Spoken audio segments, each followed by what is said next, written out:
Ang tanong ng Libra ay, ano daw yung maibibigay kong food na pwedeng alam nyo na yun, yung gana sa buhay. So, mag-usapan for today's video. Interesado ka mong malaman kung nakakasagot, please keep on watching para bago yan. Kung bago ka pa lang sa akin channel, please consider to like this video and subscribe my channel.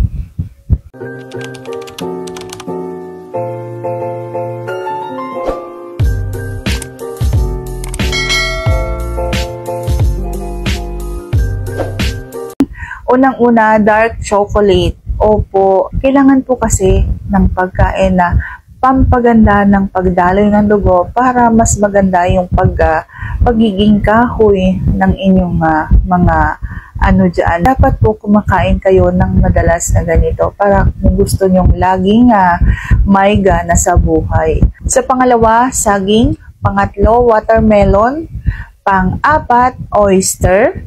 At pang-lima ay avocado.